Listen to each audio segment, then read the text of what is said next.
एक छोटा सा बच्चा भी प्रभु जिस तू औरों की तरफ देख रहा है, लेकिन एक छोटा सा बच्चा भी प्रभु की आराधना क्या है कर सकता है। हालेलुया। तो ये बड़ी बात है, ये छोटी बात नहीं है, क्योंकि एक बात सिखाएंगे अगली बार भूल जाएंगे। अभी बोलेंगे, हम बोलते ही रह जाएंगे, लेकिन वो ताली नहीं बजाएंगे, है कि नहीं। बड़े लोग हैं, आराधना करने बैठे हुए हैं, आराधना भी करेंगे, अपने बच्चे संभालते रहेंगे, आराधना करते रहेंगे, बात करते रहेंगे। ऐसी बातों से क्या परमेश्वर प्रसन्न होगा? जब आप आराधना में आए हैं, जब आप परमेश्वर की स्तुति कर रहे हैं, जब आप परमेश्वर की महिमा कर रहे हैं, तब आपका मन प्रभु में होना चाहिए। हालेलुया। आपका मन कायम होना चाहिए। आप कहीं भी बैठे हैं, मैं अक्सर एक बात बोलता हूँ, जब आप घर में बैठे हैं, जो सुनने वाले मेरे को सुन रहे हैं वो आप जानते होंगे और कई बार सुना भी होगा कि आप यहाँ नहीं है, परमेश्वर के भवन में नहीं है, लेकिन अपने उस घर में है। प्रभु का वचन कहता है, for where 2 or 3 are gathered together in my name, I am there in the midst of them. जहां 2 या 3 मेरे नाम से इकट्ठे होते हैं, मैं उनके बीच में उपस्थित होता हूँ। मैं समझता हूँ ऐसा कोई व्यक्ति यहाँ सुनने वाला भी नहीं है, यहाँ बैठने वाला भी नहीं है, जिसके घर में 2 आदमी ना हो। कोई है जो बिल्कुल ही अकेला रह रहा हो? यहाँ 99.9% जितने भी यहाँ बैठे हुए हैं या जितने भी सुन रहे हैं, कम से कम घर में 2 लोग तो होंगे, है ना? सब लोग हैं। तो 2 लोग भी अगर आप अगर परमेश्वर की महिमा के लिए अगर इकट्ठे होकर अगर मन से बैठे हैं, तो आप परमेश्वर की महिमा कर सकते हैं। हालेलुया। दूसरी बात मैं बोलता हूँ अक्सर करके, आपके कपड़ों का विशेष ध्यान। ये नहीं कि ऑनलाइन में है तो कच्छे में ही बैठ गए, बरमुडा ही पहन लिया, गंदा पजामा ही पहन लिया।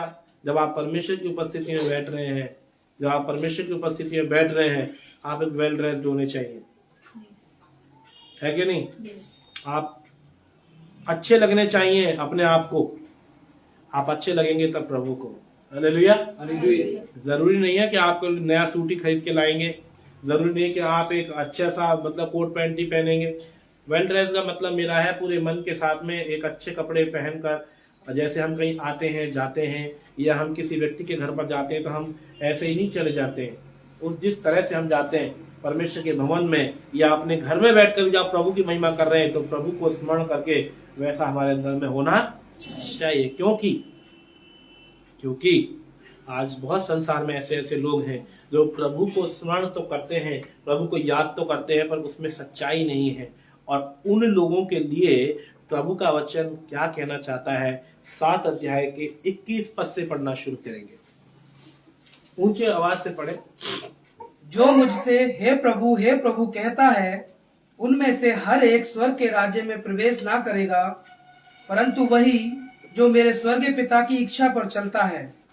यहाँ पर ये बात लिखी है और ये सब ने पढ़ी है, पर आपने कितना विचार किया मैं इस बात को नहीं समझ सकता।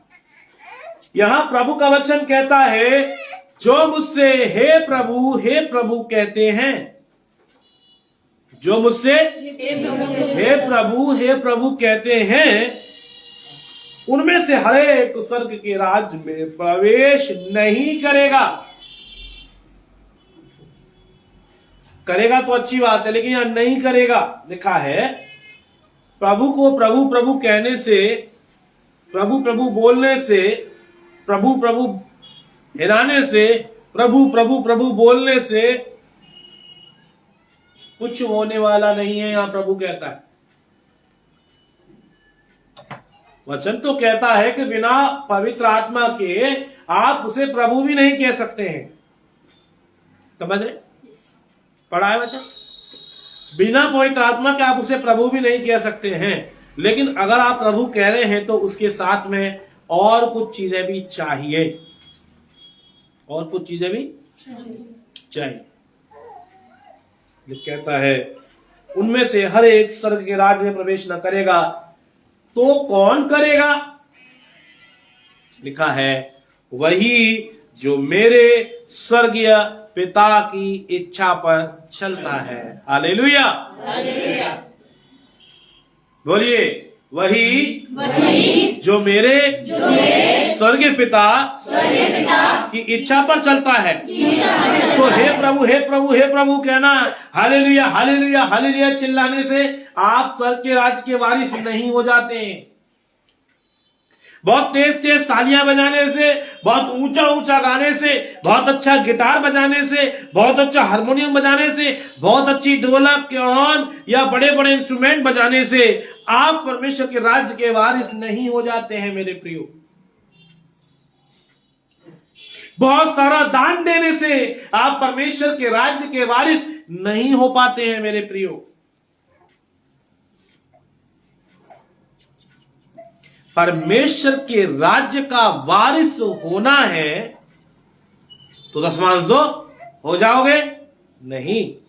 परमेश्वर के राज्य का वारिस होना है तो खूब आराधना करो तो हो जाओगे नहीं। परमेश्वर के राज्य का वारिस होना है, एक चर्च बनाओ तो हो जाओगे नहीं। परमेश्वर के राज्य का वारिस होने के लिए, परमेश्वर के राज्य में जाने के लिए जो जरूरी है वो एक ही बात है, स्वर्गीय पिता की इच्छा पर चलना। हालेलुया। यहोवा परमेश्वर ने योना से कहा, पता होगा आपको ये स्टोरी, जिसको नहीं पता है मैं बताना चाहता हूं। योना एक परमेश्वर का दास था और परमेश्वर ने अपने दास योना से कहा, तू नीनवे शहर, नीनवे नगर, नीनवे देश को चला जा और वहां पर जाकर मेरे राज्य के सुसमाचार का प्रचार कर और लोगों से कह कि वो मन फिराए, नहीं तो परमेश्वर तुम्हें नाश कर देगा।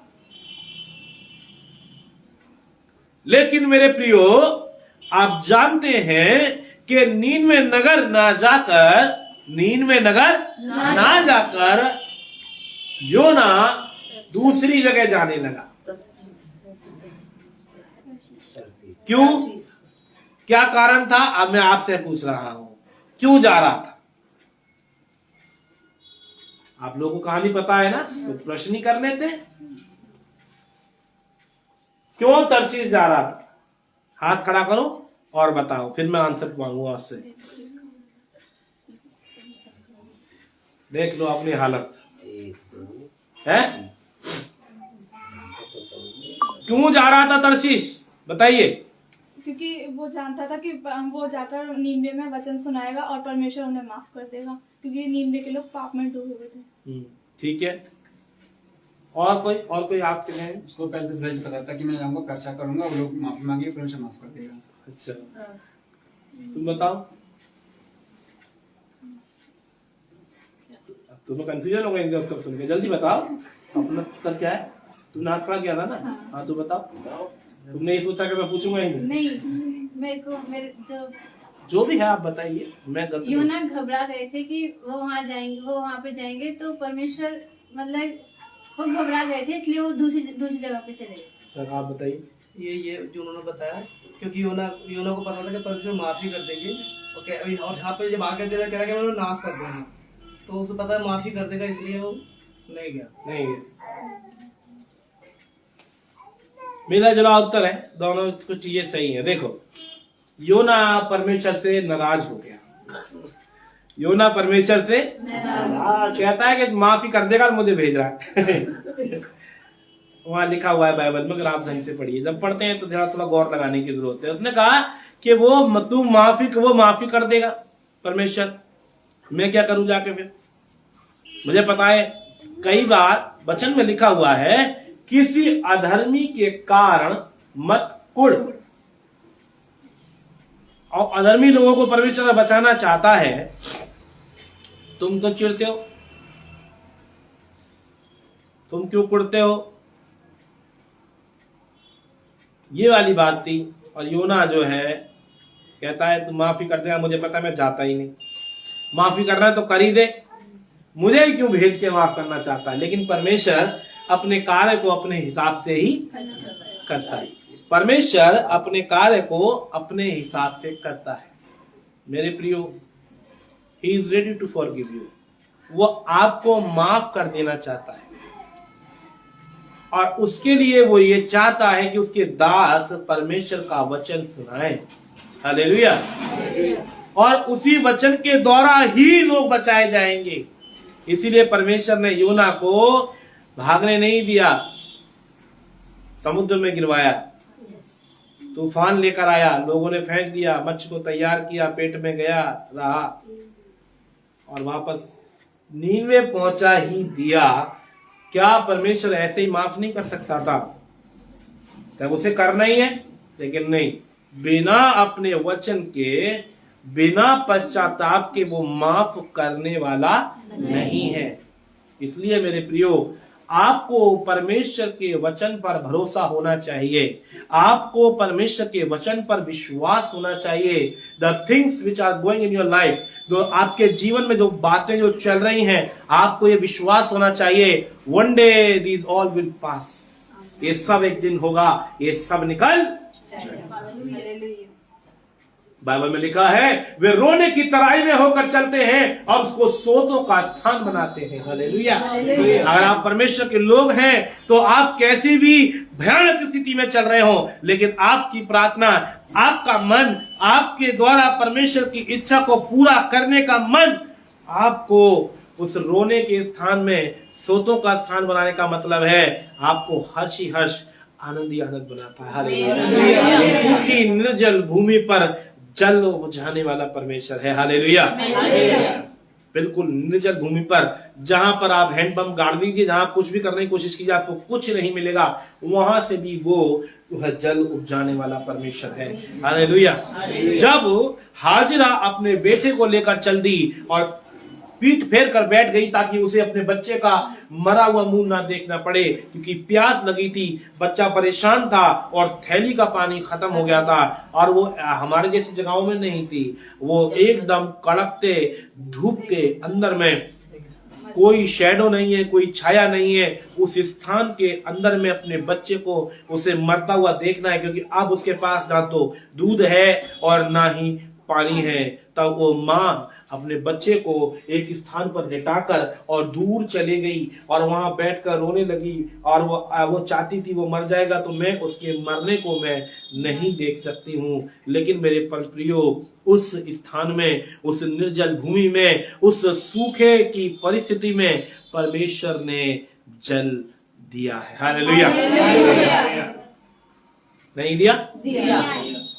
परमेश्वर सब कुछ कर सकता है। और वो तुमसे कहता है, अगर आप फिलिपियों की पत्री 4:13 पढ़ेंगे, लिखा है, in him who gives me the power I can do everything, मैं उसमें जो मुझे सामर्थ देता है सब कुछ कर सकता हूं। लेकिन ऐसे नहीं कर सकता। स्वर्ग पिता की इच्छा को पूरी करने के द्वारा मैं ऐसा कर सकता हूँ। Hallelujah. If you are not fulfilling the will of God, you can not do anything. अगर आप परमेश्वर की जो है इच्छा को पूरा ही नहीं कर रहे तो आप कुछ नहीं कर सकते। लेकिन अगर आप परमेश्वर की इच्छाओं को पूरा कर रहे हैं तो सब का राज आपका है। हालेलुया। अगर आप परमेश्वर की इच्छाओं को पूरा कर रहे हैं तो आपके जीवन की आने वाली समस्याएं वो वायदा करता है। पढ़ लीजिएगा व्यवस्था 28 अध्याय में, बाद में वहां लिखा है, समस्या एक ओर से होकर आएगी। कितने ओर से होकर जाएगी? 7 ओर से। एक समस्या के 7 हल होंगे, लेकिन जिंदगी में होता यह है, एक समस्या का एक हल भी नजर नहीं आता है, क्योंकि प्रभु की इच्छा उसमें पूरी नहीं कर रहे हैं। Let me explain you. परमेश्वर प्रभु यीशु मसीह से उसके चेलों ने पूछा एक बार, मेरे पास समय कम है, मैं पहले ही 10 बज चुके थे, 5 मिनट थे, इसलिए मैं उन वचनों को नहीं पढ़वा रहा हूं। प्रभु यीशु मसीह से चेलों ने पूछा, लोगों ने पूछा, हे प्रभु, ये व्यक्ति अंधा क्यों है? क्या इसके पिता ने पाप किया? इसने पाप किया? क्या कारण है? क्योंकि उस समय की मान्यता यही थी और ऐसा था कि जो पाप करेगा वो बीमारी में फंसेगा। मेरे प्रियो, तब लोगों ने पूछा, क्यों ये अंधा है प्रभु? यीशु मसीह ने कहा, ना तो इसने पाप किया, ना इसके पिता ने, बाप दादा ने पाप किया, इन्होंने किसी ने पाप नहीं किया। ये अंधा इसलिए है ताकि इसके द्वारा प्रभु की महिमा हो। हालेलुया।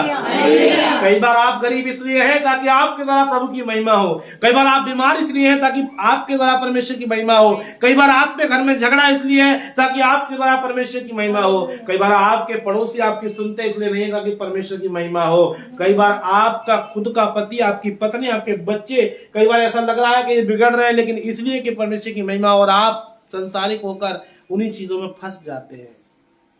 इससे परमेश्वर की महिमा नहीं होगी, इससे परमेश्वर की महिमा नहीं होगी।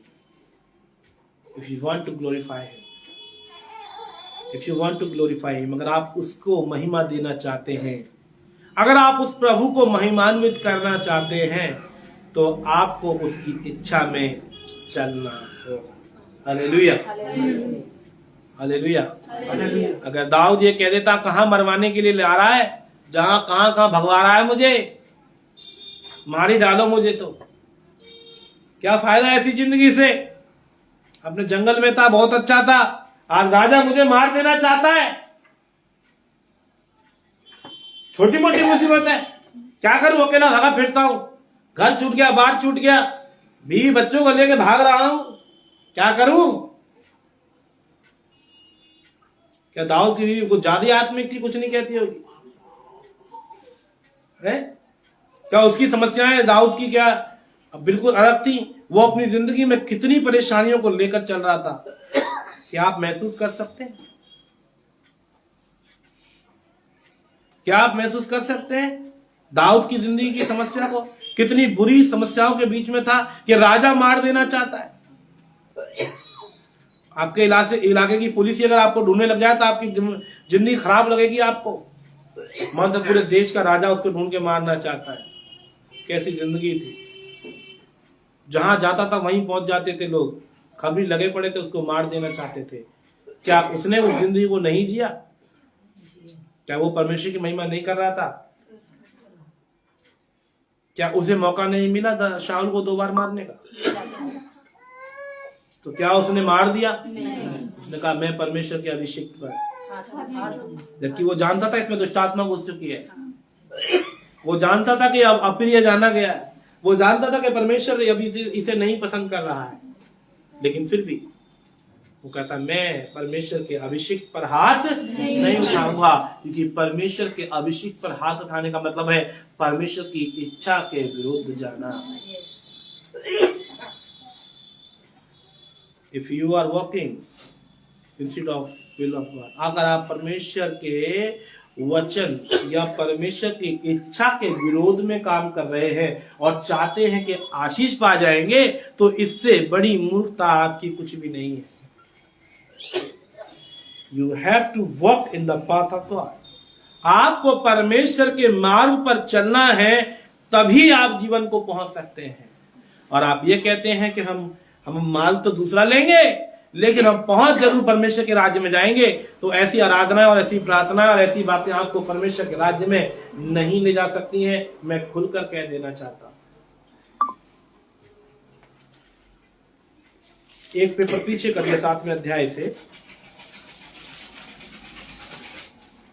पेज नंबर 7 निकालिए, 2 पेज पीछे, और 5 अध्याय का 13वें पद को जरा पढ़िए। तुम पृथ्वी के नमक हो, परंतु यदि नमक का स्वाद बिगड़ जाए तो वह फिर किस वस्तु से नमकीन किया जाएगा? फिर वह किसी काम का नहीं, केवल इसके कि बाहर फेंका जाए और मनुष्यों के पैरों तले रौंदा जाए। नमक की मात्रा चाहे कम हो, लेकिन अगर ना हो तो आपके सारे मसाले, हर चीज बेकार हो जाती है। और परमेश्वर का वचन कहता है तुम इस पृथ्वी के नमक हो, तुम इस दुनिया के नमक हो। लेकिन अगर तुम्हारा स्वाद ही बिगड़ गया, तुम भी वही चाल चलने लगी जो दुनिया चल रही है, तुम भी वही खाते हो जो दुनिया खा रही है, तुम भी वही पीते हो जो दुनिया पी रही है, तुम वैसी ही चाल चलते हो जैसी दुनिया चल रही है, तो इसका मतलब फिर वो भी नमक है।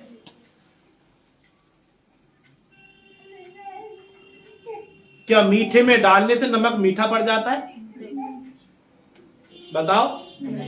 क्या खट्टे में डालने से नमक खट्टा हो जाता है? क्या कड़वे में डालने से नमक कड़वा हो जाता है? मीठे में डालिए तो उसका स्वाद नमकीन कर देगा। समझ में आ रही? मीठा बढ़ेगा नहीं, मीठा कम कर देगा। और अगर बढ़ाते चले, नमक की मात्रा बढ़ाएंगे तो एक समय आएगा मीठा खत्म हो जाएगा, नमकीन हो जाएगा। खट्टे की बात करेंगे, अगर आप उसमें नमक उचित मात्रा में लगाएंगे तो अच्छा स्वाद देगा। आप बढ़ाते चले जाएंगे तो वो उसका खट्टापन खत्म हो जाएगा, वो भी नमकीन ही हो जाएगा, या नहीं होगा बताओ। और अगर आपने कड़वे में मिलाया तो उस कड़वाहट को खत्म कर देगा। आपको पता होगा, आप करेले बनाते हैं घर के अंदर में, आप नमक लगाते हैं, आप धूप में सुखाते हैं, क्यों ऐसा करते हैं? कड़वाहट खत्म हो जाए। आप नमक हैं पृथ्वी के, आप परमेश्वर की इच्छा पर चलने के लिए बनाए गए लोग हैं, और आप इस संसार के अंदर में वो कामों में लगे हुए हैं जो संसार कर रहा है। Then how can you reach to God? कैसे आप परमेश्वर के पास जाएंगे? वही दुनिया कर रही है, वही आप कर रहे हैं, फिर क्या अलग है? फिर क्या अलग है? क्या है नमक? मीठा मीठा है, कड़वा कड़वा है, खट्टा खट्टा है। आप क्या हो गए हैं? आप पानी हो गए हैं। आप क्या हो गए हैं? आप नमक नहीं रहे, आप क्या हो गए हैं? पानी हो गए हैं। एक फिल्मी गाना है, कोई बोलेगा आज तो बड़ा फिल्मी गाना बता दिया। पानी में पानी कहते हैं, रंग कैसा जिसमें मिला दो हो जाए उसी जैसा है। मीठे में मिलाओ तो मीठा, रंग तो खैर अलग बात है, पर मीठे में मिलाओ तो पानी क्या हो जाएगा? नमकीन में मिलाओ तो, खट्टे में मिलाओ तो, जैसा मिलाओगे वैसे ही हो जाएगा। आज मसीह लोग ऐसे ही हो गए, आज मसीह लोग पानी हो गए हैं। जिसको जैसा देखते हैं वैसे ही में हो जाते हैं, जिसको जैसा देखते हैं वैसे ही जैसा समय आया वैसे परिवर्तन में आ जाते हैं। प्रभु की इच्छा नहीं। उसने आपको नमक बनाया, ये प्रभु की इच्छा है। आप पानी बन रहे हो, ये आपकी इच्छा है। कुछ समझ आ रहा है? समझ आ रहे हैं? उसने आपको नमक बनाया, आपको हे प्रभु चिल्लाने के लिए नहीं बुलाया। उसने बोला तुम मेरी इच्छा पर चलो। यीशु मसीह ने अपने भाइयों और बहनों, इवन अपनी माता तक के लिए जिसके द्वारा जन्म लिया, उसके लिए भी कह दिया कौन है मेरी माता, कौन है मेरे भाई। वो बाहर खड़े थे, वो मिलने भी नहीं गया। एक बेटा अपनी मां से मिलने भी न जाए, कितनी अच्छी बात है जी? अच्छी बात नहीं है? नहीं है ना? वो अच्छी बात यीशु मसीह ने फिर क्यों नहीं करी? वो तो अच्छा था। समझो, क्या यीशु मसीह अपनी माँ का अनादर करना चाहता है? हाँ, उसने किया तो फिर हमें भी करना चाहिए अपनी माँ का अनादर, सबको। और कोई कर रहा है तो बहुत अच्छी बात है, फिर तो वो प्रभु का पक्का ही धन है। फिर यीशु मसीह ने ऐसे ही किया। जब उसकी माँ आती थी, कहता वो तुम्हारा कोई काम नहीं है। जब काना के नगर में गया तो बोले नहीं, अभी मेरा समय नहीं आया, कह दिया। तो क्या यीशु मसीह ने सिखाया अपनी माँ का अनादर करो? तो भैया जितने भी कर रहे हो बहुत अच्छा काम कर रहे हो। अगर आप अपनी माँ का अनादर कर रहे हो, प्रभु यही सिखाता है। यही सिखाता है? नहीं। उसने एक विशेष बात तो कहा, वो विशेष बात को समझना है। कौन है मेरी माता, कौन है मेरे भाई जो परमेश्वर के वचन को सुनते और मानते हैं। इसमें कोई रियल ब्रदर सिस्टर, रियल जो है क्या कहते हैं भाई बहन, रियल मदर फादर का कोई मतलब नहीं है। If you are in the Lord, आप प्रभु के हैं, तो इसमें रिलेशन की जो बात आती है वो बात ये है, कोई किसी का चाचा नहीं, कोई किसी का भतीजा नहीं, कोई किसी की चाची नहीं, कोई किसी का ताऊ नहीं। सिर्फ एक ही बात, प्रभु ने कहा तुम मसीह में भाई बहन। हालेलुया। क्या बोला? तुम मसीह में भाई बहन हो, ऐसे कह दिया। और क्या समझाना चाहता था? वही है मेरे भाई, वही है मेरी बहन जो परमेश्वर के वचन को सुनते, मानते, उस पर चलते, यानी उसकी इच्छा पर चलते हैं। इसीलिए प्रभु ने कहा तुम में से हर एक जो हे प्रभु कहता है वो स्वर्ग के राज्य में प्रवेश नहीं करेगा। केवल वही जो मेरे स्वर्गीय पिता की इच्छा पर चलता है। और आप ये कह रहे हैं, और अगर आप ये कह रहे हैं कि मैं तो प्रभु का वचन का प्रचार करता हूं, तो वचन कहता है तुझे कोई काम नहीं है, मत कर मेरे वचन का प्रचार। आपसे प्रभु ये नहीं कह रहा कि तुम वचन का प्रचार करो। वो कहता नहीं, तुम दुष्ट हो गए हो, तुम दुष्ट बन गए हो, तुम संसार की बातों पर चलते हो, संसारिक होकर तुम आत्मिक दिखाना चाहते हो, तो मेरे वचन का प्रचार करने की कोई आवश्यकता नहीं है। क्यों करते हो तुम? क्या मैंने तुमसे कहा है? भजन संहिता की पुस्तक 50 अध्याय निकालो।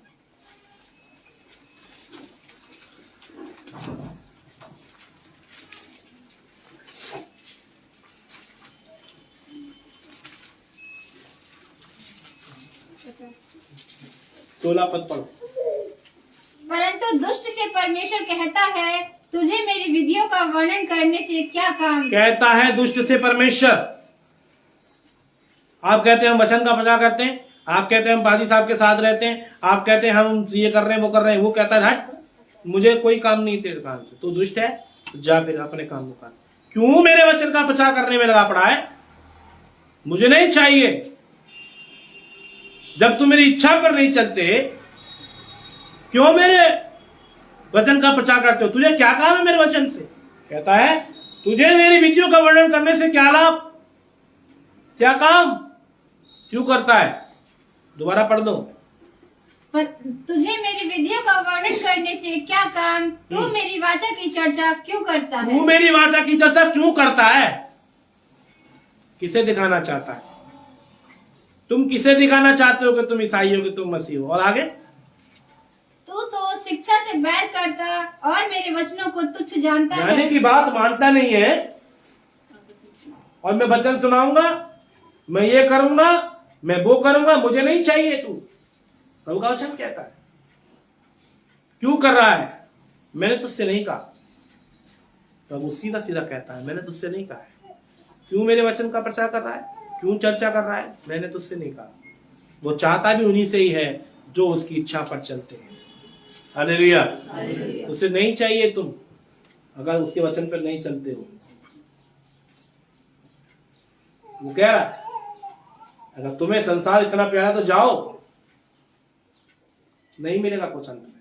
पढ़ो आगे। जब तूने चोर को देखा तब उसकी संगति से प्रसन्न हुआ। जब तूने चोर को देखा तो तू उसके साथ मित्र बन गया, तेरे को अच्छा लगता है उसकी संगति करना। और परस्त्रीगामियों के साथ भागी हुआ। जो व्यभिचारी हैं, गड़बड़ी करने वाले हैं, जो दूसरों की स्त्रियों के चक्कर में रहते हैं, उनके साथ तूने मित्रता कर ली, तुझे वो अच्छे लगते हैं। और तूने अपना मुंह बुराई करने के लिए खोला और तेरी जीभ छल की बातें गढ़ती है। तू ये काम करता है, बुराई के लिए मुंह खोलता है।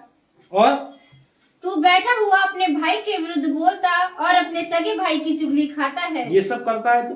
और यह काम तूने किया और मैं चुप रहा, इसलिए तूने समझ लिया कि परमेश्वर बिल्कुल मेरे समान है। मैं कुछ नहीं कहता, मैं चुपचाप रहता हूं। ये मैं नहीं कह रहा, ये प्रभु का वचन कहता है। प्रभु कह रहा है आपसे और मुझसे।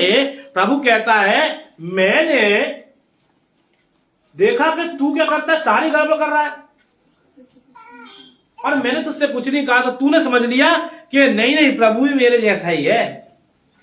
अरे मैं ऐसा नहीं हूं, मैं तुझसे कुछ कहना ही नहीं चाहता हूं। तुझे संसार प्यारा लगता है तो तू बाहर में जा संसार में जी ले। कौन कहता है वो तू ये समझ रहा है मेरे बारे में मैं परमेश्वर हूं, तू मेरे बारे में ये समझ रहा है कि तू चुगली करेगा, तू बुराई के लिए मुंह खोलता है, तू सारे काम तो तू उल्टे सीधे करता है, और तू मुझे अपने समान समझ रहा है क्या? मैं ऐसा नहीं हूं, परमेश्वर कह रहा है। इसलिए मेरी विधियों का प्रचार मत कर, मेरे इन चीजों की चर्चा मत कर, मुझे नहीं चाहिए तेरा कोई काम। He is not happy with you, वो है ही नहीं आनंदित। वो कह रहा है मेरे वचन का तू नाम भी मत ले। क्यों तूने मेरे वचन की चर्चा की जब तू मेरा है ही नहीं? क्या आवश्यकता है? आगे पढ़ो। परंतु मैं तुझे समझाऊंगा और तेरी आंखों के सामने सब कुछ अलग अलग दिखाऊंगा। ये बड़ी मुश्किल वाली बात है। अगर परमेश्वर अगर अलग दिखाने लग जाएगा तो बड़ी मुसीबत आ जाएगी। और आगे पढ़ो। हे परमेश्वर को भूलने वालों, यह बात भली भांति समझ लो, कहीं ऐसा न हो कि मैं तुम्हें फाड़ डालूं और कोई छुड़ाने वाला न हो। वो फाड़ेगा तो कौन बचाएगा? है? दोबारा पढ़ो ये पर। हे परमेश्वर को भूलने वालों, हे परमेश्वर को भूलने वालों। इस बात को समझ लो, तुम कहाँ भूले हुए, और भूले हुए हो तो अगर वो फाड़ेगा तो फिर कौन बचाएगा, वो मारेगा तो कौन हिम्मत दिखाएगा, उसके सामने कौन सा ईश्वर, कौन सा देवता, कौन आएगा जो तुम्हें बचाएगा, वो कौन सा पादरी होगा जो तुम्हें बचाएगा, फिर कोई बचा नहीं। फिर यह बात भली भांति समझ लो, कहीं ऐसा न हो कि मैं तुम्हें फाड़ डालूं और कोई छुड़ाने वाला न हो। बस इसलिए मेरे प्रियो ध्यान करिए, परमेश्वर के राज्य में जाने वाले वही लोग हैं जो परमेश्वर की इच्छा पर चलते हैं। वही लोग हैं जो परमेश्वर की इच्छा पर चलते हैं, वे नहीं जो अपनी इच्छा पर चलते हैं। अगर अपनी इच्छाओं के अनुसार से जिंदगी जीना है तो मसीह में आने की कोई आवश्यकता नहीं थी और ना है, और ना ही अगर परमेश्वर के अनुसार जीना चाहते हो, उसकी इच्छा पर चलना चाहते हो, तो वो आपका वेलकम करता है बाहें पसारे, नहीं तो उसको नहीं चाहिए। एक वचन और याद आ गया, 19 अध्याय पे तो काम निकालिए जरा।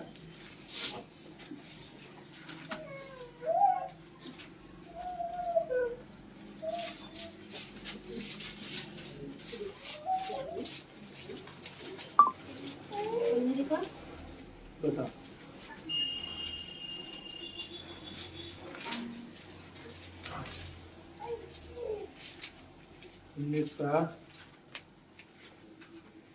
चलिए पहले 11-12 पद पढ़िए और समझ में आएगा, उसके बाद में आपको। परमेश्वर पौलुस के हाथों से सामर्थ्य के अनोखे काम दिखाता था। यहाँ लिखा है कि परमेश्वर पौलुस के हाथों से, पौलुस को जानते ना आप लोग, परमेश्वर का दास है, 13वां चेला गिना गया है। तो पौलुस के हाथों से परमेश्वर अद्भुत कार्य चमत्कार दिखाता था, यहाँ तक कि रुमाल और अंगोछे उसकी देह से स्पर्श कराकर बीमारों पर डालते थे और उनकी बीमारियां जाती रहती थी और दुष्ट आत्मा उनमें से निकल जाया करती बहुत अद्भुत थी। बात थी। यीशु मसीह के द्वारा भी ऐसा नहीं होना था, लेकिन पौलुस के ऊपर परमेश्वर ने सामर्थ दी। परमेश्वर का दास है, उसको छूने से, उसकी परछाई पड़ने से, और लोग उसके ऊपर ना अंगोछा और रुमाल उसके ऊपर छुआ करके बीमार रोग पर ले जाकर वो रुमाल डाल देते थे और बीमार क्या हो जाते थे, चंगे हो जाते थे। ये बहुत अच्छा परमेश्वर का बड़ा काम वहाँ पर चल रहा था। लेकिन अब पढ़िए आगे। परंतु कुछ यहूदी जो झाड़ा फूकी करते फिरते थे, यह करने लगे कि जिनमें दुष्ट आत्मा हो उन पर प्रभु यीशु का नाम यह कहकर फूके, जिस यीशु का प्रचार पौलुस करता है, मैं तुम्हें उसी की शपथ देता हूँ। हाँ, उन्होंने भी क्या करा, कुछ वहाँ पर ये यहूदी हैं, इन्होंने भी क्या कर लिया, ये भी क्या करने लगे, झाड़ा फूंकी करने वाले लोग थे। इन्होंने क्या कहा, भाई पौलुस के तो छूने से ही ऐसा हो जाता है, हम भी क्या करते हैं, आज्ञा देते हैं कि भाई जो क्या कहते हैं, जिस ईश्वर की, यीशु की सेवा पौलुस करता है, उसके नाम से आज्ञा देते हैं, तुम निकल जाओ। और मैं समझता हूँ निकल गई होंगी बहुत सी कई बार, लेकिन एक दिन क्या हो गया, एक अटकन आ गई। अब वो अटकन पड़ी आगे। और शिकवा नाम के एक यहूदी महायाजक के 7 पुत्र थे जो ऐसा ही करते थे। हाँ, ये झाड़ा फूंकी करते थे, किसके नाम से, यीशु के नाम नहीं, पौलुस के नाम से। यीशु के नाम यीशु के से नाम यीशु का कहते थे, जिस यीशु को पौलुस मानता है, उसके नाम से क्या कर रहे हैं, क्या करते हैं, झाड़ा फूंकी किसके नाम से कर रहे हैं, यीशु के नाम से झाड़ा फूंकी कर रहे हैं। सुनना बड़े गौर से। तो हमारे जीवन में कई बार ऐसा हमें लगता है कि हम सही कर रहे हैं, लेकिन गड़बड़ कर रहे हैं, ये अच्छा धंधा चल रहा है इनका। फिर पर दुष्ट आत्मा ने उनको उत्तर दिया, यीशु को मैं जानती हूँ और पौलुस को भी पहचानती हूँ, परंतु तुम कौन हो। कहा दुष्ट आत्मा ने, एक दिन एक दुष्ट आत्मा ऐसी अटक गई, उसने बोला यीशु को मैं जानती हूँ, पौलुस को मैं पहचानती हूँ, भैया तुम कौन, तुम मुझे आज्ञा दे रहे हो। दुष्ट आत्मा ने कहा तुम मुझे आज्ञा दे रहे हो, पौलुस को मैं पहचानती हूँ, यीशु को मैं जानती हूँ, उसके नाम से निकलूंगी, ठीक है, भाई तू कौन है। फिर क्या हुआ पता है, इसको बाद में पढ़ देना, समय नहीं है। ऐसा उपद्रव किया, मार मार के उनकी हालत खराब कर दी और कपड़े तक फाड़ दिए, और वो बेचारे जान बचा के वहां से भागे थे। क्यों? कि ये परमेश्वर की इच्छा पर नहीं चलते थे, परमेश्वर के नाम से काम कर रहे थे। कुछ समझ में आया? समझ में आया? यीशु के नाम से काम कर रहे हैं, लेकिन यीशु को ग्रहण नहीं कर रहे हैं, है संसारिकता को लेकर के, संसारिकता के हिसाब किताब से, संसारिकता के हिसाब किताब से, और वो सब चल रहा है। अगर आप भी यही कर रहे हैं, अगर आप भी यही कर रहे हैं, वो भाई आज आए नहीं हैं, वो बताते हैं कि उनके जो ससुर हैं, आप यहाँ आएंगे तब उनसे बात कर लेना, वो यीशु के नाम से झाड़ा फूकी करते हैं। आज भी एक भाई जो पीछे बैठे हैं, उनकी लंबी दाढ़ी थी, उनके हैंगे भाई साहब? हाँ, अरे तो बढ़िया है। करते हैं क्या आज की डेट में? आपको यकीन नहीं आएगा, यकीन आ रहा है किसी को? इनसे बात कर लेना है। इनके ससुर साहब यीशु के नाम से झाड़ा फूकी करते हैं। आज के समय में भी ऐसे लोग हैं। समझ में आ रही है? बाइबल बदली नहीं है, लोग भी नहीं बदले हैं, अभी वही लोग हैं, वही काम कर रहे हैं बस से।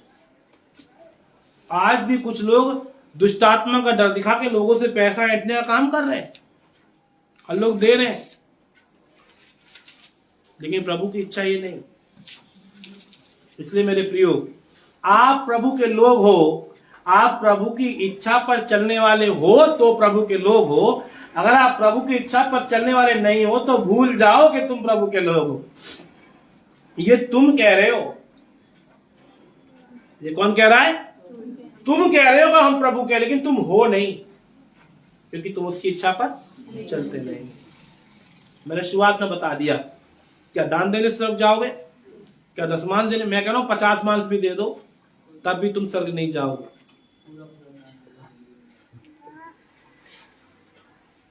मैं कह रहा हूं तुम कितनी भी चंगाइयां करते फिरो, तुम कितनी भी चंगाई की प्रार्थना करते फिरो, तुम स्वर्ग नहीं जाओगे। लेकिन जाओगे तो तब अगर प्रभु की इच्छा पूरी करते हो। हालेलुया। तो कोई ये खुश होगा, अब तो चलो 10 मांस के लिए मना कर दिया। तो कोई ये खुश होगा, चलो तो दुआ के लिए तो मना ही कर दिया, तो फिर तब जा तो चले जाओगे? आज्ञा ही को पालन नहीं कर रहे। कहने का मतलब यह, आज्ञा पालन ना करके और वो काम कर रहे हो तो नहीं जाओगे। आज्ञा पालन करोगे तो सारी आज्ञाओं को पालन करोगे। सबसे पहले तुम ही आओगे 10 मांस लेके, पादी साहब सबसे पहले ये रखो, नहीं ऐसा ना हो जाए मैं अपना किसी खर्चे में खर्चा कर लूं। सबसे पहले राशन भरोगे तो तुम ही आओगे, पादी साहब दुआ कर देते मेरे राशन के लिए, अगर तुम उसकी इच्छा पर चलते हो। सबसे पहले तुम ही बोलोगे, भाई साहब हमारे विश्वास के लिए दुआ करना, कहीं ऐसा ना हो हम भटक जाए। दूसरे के बोलने से पहले, पढ़ने से पहले तुम बाइबल पढ़ने वाले खुद होगे, है कि नहीं? ये नहीं कि मैं कहूंगा कि सब 5 अध्याय पढ़ ले तभी तुम पढ़ोगे। मेरे 5 अध्याय बोलने की आवश्यकता नहीं होनी चाहिए, ये तो आपका काम है, आप खुद ही पढ़ते होगे। कुछ ऐसे होंगे जब मैंने बोला 5 अध्याय, बोले 5 अध्याय बस चाहिए, मैं 10 तो पढ़ता ही था, 5 और पढ़ लूंगा। मैं तो पढ़ता ही हूँ। क्या समझ आ रही है? उसको कोई मुसीबत नहीं है। जो नहीं पढ़ता है मुसीबत तो उसके लिए है, 5 अध्याय रोज पढ़ने तो थोड़ा सा मुश्किल टास्क हो गया। वो मुश्किल उसके लिए ही है जो करता नहीं है, जो कर ही रहा उसके लिए क्या मुश्किल है बताओ? जो कर रहा है ऑलरेडी उसके लिए क्या मुश्किल है? उसके लिए कोई मुश्किल नहीं है। जो रेगुलर पहले से ही 10 मांस दे रहा है, जो पहले से ही दान दे रहा है, और मैं प्रचार करूं कि 10 मांस देना जरूरी है, तो उसके लिए क्या बड़ी बात है? वो तो दे ही रहा है ना, मैं तो दे ही रहा हूं, मैं तो कर ही रहा हूं, क्या उसके लिए बड़ी बात है? उसको तो इस बात से कोई मतलब भी नहीं है। प्रभु का धन्यवाद, मैं प्रभु ने मुझे इस योग में बनाया, ये बात मेरे ऊपर लागू नहीं होती है। हालेलुया। जितनी बातें मैं कह रहा हूं, इन बातों में से बहुत कुछ बातें ऐसी जो आपके ऊपर लागू नहीं होती है। खुदा का शुक्र करो। हालेलुया। खुदा का शुक्र करो, आपके ऊपर लागू नहीं होती है और आपको बुरा लग रहा है, तो तुम्हारे लिए बोल रहा हूं कि सुधर जाओ, आप भी परमेश्वर के मार्ग पर वापस आ जाओ। उसको बोलने की जरूरत नहीं पड़ेगी, अपने घर में दुआ करवाओ, कहेगा भैया प्रार्थना करवाओ। प्रभु का वचन कहता है, सुहाने हैं वो पैर जो सुषमाचार लेकर घर में जाते हैं। ये सुहाने पैर मेरे घर में आने चाहिए, महीना भर तक नहीं आ रहे। महीना महीना भर तक आ रहे नहीं है। हमने बुलाया था लेकिन फिर भी वो अपने काम से निकल गए, बीच में ही बुला लो। वो करेगा व्यक्ति। अगर आपने मुझे अपने घर में प्रार्थना के लिए बुलाया और मैंने पादी साहब को भेज दिया, आपको तो आशीष मिल गई, पर आपका विश्वास है भैया नहीं आ पाए, चलो अब चाय पे ही बुलाओ। भैया दुआ तो हो गई, तुम एक काम करो चाय पे ही आ जाओ। तो ये किसका विश्वास है? आपका विश्वास है तो वैसी आशीष आप पाएंगे। आज मैं तो चाय पीता नहीं हूँ, अरे जूस तो पियोगे, अरे मैं भी जूस क्या पर ठंडी हो रही है तो आप कोल्ड ड्रिंक मंगा लेंगे। कई बार मेरे साथ ऐसा होता है, ये मैं मजाक में नहीं, मैं सीरियस बोल रहा हूँ। कई बार प्रभु के कुछ दास है, मैं उनको, जैसे विनोद मसीह हैं, उन्होंने वो बोलते हैं, अरे मैं कहा भाई साहब आ जाओ, बहुत दिन हो गए, कुछ खा पी लेंगे साथ में। अरे यार खाते ही रहते हैं यार, क्या करें, कभी आएंगे। अरे मैं कहा पादी साहब आ जाओ। उनके पादी साहब भी आए कुछ दिन पहले, मैंने बुलाए। आप लोग जो जिनके घर में बैठे थे उनको पता है, खूब बढ़िया से इतनी बातचीत हुई कि 12 बजे के आए हुए और कितने बजे गए? 5:30 बजे के बाद गए। इतना आनंद आया कि नहीं? सुहाने हैं पैर। प्रभु के दासों के कदम पड़ना वचन बताता है बहुत आवश्यक है। अरे मैं पादरी हूं तो किसी पादरी का कदम मेरे घर में ना पड़ना चाहिए क्या? ये तो मेरा काम है, किसी को ही बुला लूं। मैं दूर भी रहता था फ्लैट में, तब भी किसी ना किसी को बुला लिया करता था। होना चाहिए। दुआ में रखा करता था तो चलो पादी साहब आप ही आ जाओ, भाई साहब आ जाओ और दुआ कर जाओ मेरे घर के लिए। क्या हमें आवश्यकता नहीं है? जब हमें पादरी होकर आवश्यकता है, पादरी तो कहीं कुछ नहीं बेचता। जब यीशु मसीह को प्रार्थना की और बपतिस्मे की, सब चीजों की आवश्यकता थी संसार में रहते हुए, तुम कौन सी दुनिया में जीते हो? तुम्हें नहीं है? जब यीशु मसीह को थी तो तुम उससे ही बड़े हो। बताओ। इसलिए यीशु मसीह ने कहा मैं अपने स्वर्गीय पिता की इच्छा पूरी करने के लिए आया हूं। हालेलुया। क्यों आया है? संसार में क्यों आया था बताओ? यही कहा था ना उसने, आप क्यों आए? What is the purpose of your life? I want to become a footballer.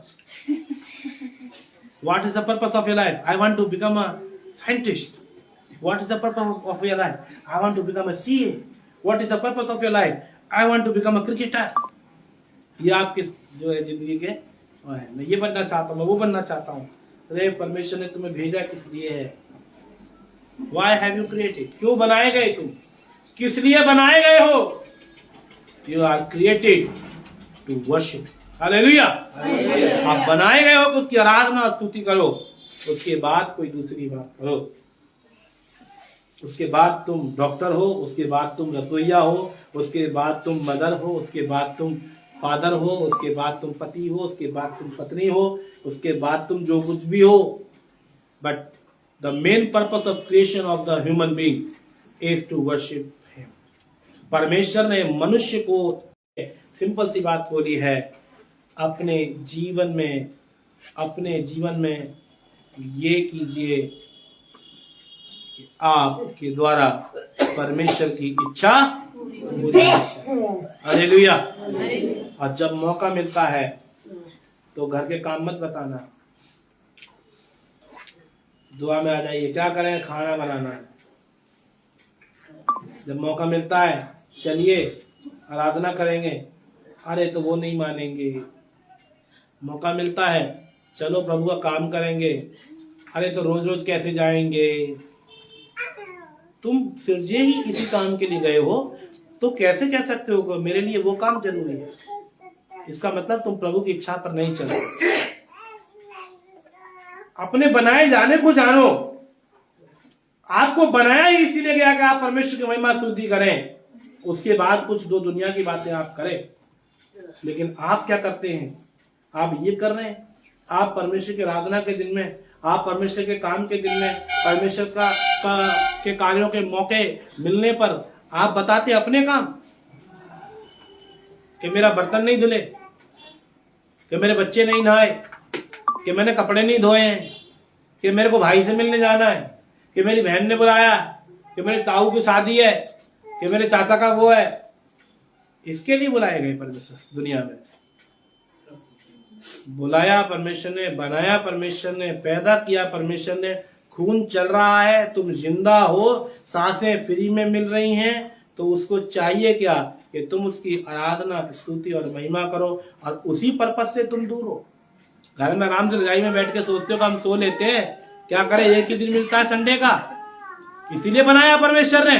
और 6 दिन जब उठकर तुम अपने काम पर चले जाते हो, और 7वें दिन तुम्हें विश्राम करना है क्योंकि परमेश्वर का दिन है, इसलिए बनाया तुम्हें परमेश्वर ने। This is not the purpose, ये नहीं है। इसीलिए कहता है हर एक व्यक्ति जो हे प्रभु कहता है, मैं राज्य में प्रवेश नहीं करेगा, क्योंकि परमेश्वर की इच्छा पर चलने वाला ही जो है परमेश्वर के राज्य में प्रवेश करेगा। ये सटीक और अच्छी बात यही है कि उसकी आज्ञाओं पर चलो, अगर छोड़ना पड़े तो छोड़ देना कुछ। और वचन कहता है ऐसा कोई नहीं है एक भी जिसने मेरे लिए अपने भाई को, बहन को, माता को, पिता को या जमीन को, किसी भी चीज को छोड़ा और शोक ना उसको ना मिला हो, ऐसा कोई नहीं। अगर एक दिन बच्चे का स्कूल मरवाना पड़े तो कोई बड़ी बात नहीं, मैं नहीं समझता कोई बड़ी बात है, क्योंकि अपने लिए आप बहुत कुछ कर लेते हैं।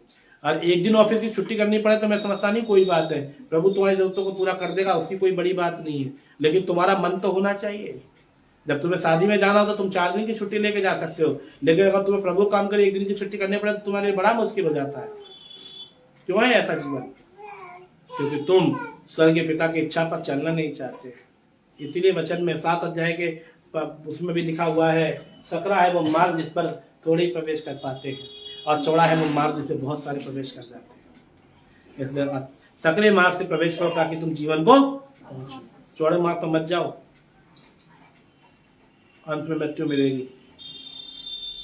इसलिए मेरे प्रियो, आज मैं बताना चाहता हूं, अपने बनाए जाने को सोचो, और ये सोच लो कि परमेश्वर की इच्छा को पूरा करने का कर्तव्य नहीं है, तुम बनाए ही इसीलिए गए हो। तुम फेसबुक पर लाइव नाचने के लिए नहीं बनाए गए हो, तुम टिकटॉक पर और उन पर ये वीडियो बनाने के लिए नहीं बुलाए गए हो, तुम जो है अपने और दुनिया भर के कामों के लिए नहीं बुलाए गए हो। तुम बुलाए गए हो, बुलाए ही नहीं गए तुम, बल्कि सृजे गए हो, भले कामों के लिए सृजे गए हो। परमेश्वर का वचन कहता है तुम्हारी संरचना ही ऐसी बनाई गई है कि तुम भले कामों को करो, तुम प्रभु के कामों को करो। तुम्हारा काम तो होना चाहिए, हम ऐसे लोगों को ढूंढें जो जिनको प्रभु की आवश्यकता है। हालेलुया, प्रभु आपको आशीष दे। आइए अपने आंखों को बंद करें, अपने मनों को परमेश्वर की ओर लगाएं, हम प्रार्थना करें। प्यारे प्रभु जी, हम धन्यवाद देते हैं सुंदर दिन आशीषों के लिए, आपने दिया, संभाला, सहायता किया, मदद किया, इसलिए आपका धन्यवाद देते हैं। आगे भी संभाले, आप आशीष दे, बरकत दे, अपने हाथों में लेकर चलाएं। खुदावन आपकी आशीष हो जाए प्रभु जी, आज के वचन के द्वारा खुदावन आपकी दया और शांति हमारे जीवन में कार्य करे। हर एक प्रभु जो हे प्रभु कहता है आपके राज्य में प्रवेश न करेगा, आपने साफ कह दिया। और प्यारे पिता परमेश्वर, हमें योग्य बना, आपके नाम में आगे बढ़ना सीखे, हम सीखे कि प्रभु का वचन हमें क्या सिखाता है। खुदावन तू दया कर, आशीष दे और बरकत दे, सब कुछ तेरे हाथ में समर्पित करते इस वचन को आशीष दे प्रभु जी। और यहाँ जितने बैठे हैं इनके ऊपर असर डाले प्रभु जी, और प्रभु जी जो दुखी और परेशान आए हैं उनके दुख और समस्या को प्रभु दूर कर आशीष दे और बरकत दे। यीशु मसीह के नाम से प्रार्थना मांगते हैं, आमीन। हे हमारे पिता तू जो स्वर्ग में है, तेरा नाम पाक माना जाए, तेरी बादशाह का आए, तेरी मर्जी से आसमान में पूरी होती है वैसे जमीन पर भी हो। हमारी दिन रोटी आज बख्श दे, जैसा कसूरों को माफ करते हैं हमारे कसूरों को माफ कर, अनाश में डाल, बुराई से बचा, प्रभु यीशु मसीह का अनुग्रह, परमेश्वर पिता का प्रेम, पवित्र आत्मा की संगति और सहभागिता आपसे लेकर प्रभु के आगमन तक यहाँ उपस्थित प्रत्येक जन के साथ, पवित्र लोगों की तमाम कलीसियाओं के साथ में होती रहे। जय मसीह की, प्रभु आप सबको आशीष दे।